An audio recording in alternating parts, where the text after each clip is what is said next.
يا الله، اللهم صل على محمد وآل محمد. السلام عليكم اخواني، حياكم الله متابعين دراجات عدي ابو عسل.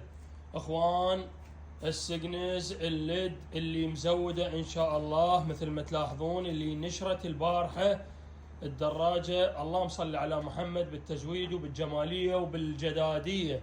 الدراجه انباعت لاخونا قاسم ابو محمد من اهالي الحله، بدايه الحله. بالعافية عليك وشوف عليها كل الخير يا ربي، وإن شاء الله تتمهل بيها. دراجة ما شاء الله عليها، جدادية، صالنصة، تزويد، يدات تدفئة، وهي هواية جتنا تليفونات عليها، بس هو الجديد ما يبقى من فضل الله. دراجاتي معروفات، نحن نتعب بالدراجة والجدادية والنظافة. فشوف عليها كل الخير أخويا، وحسب طلبه ورغبته إنه يريدها بكية خاصة. ومثل ما أمرت حبيبي وانت بفلوسك، لا خلفة الله على واحد، الدراجة راح توصلك ان شاء الله بكية خاصة، ويا رب تشوف عليها كل الخير. يلا عين اخوان، كية خارج البيت راح ياخذها بالكية وديها، فيدير باله عليها. اخوان، بقى عندنا هذا السجنز الليد اللي بالكارتونة.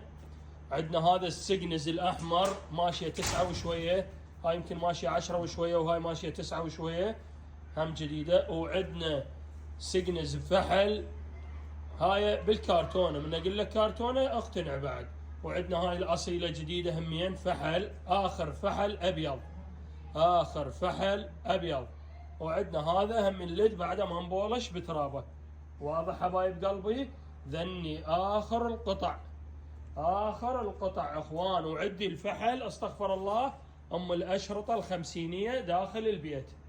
الخمسينية موجودة داخل البيت، لأن قلنا خاف تمطر وكذا، فدخلتهن على أساس داخل البيت، وبعدني ما مطلعها. فإن شاء الله أخوان هاي آخر القطع.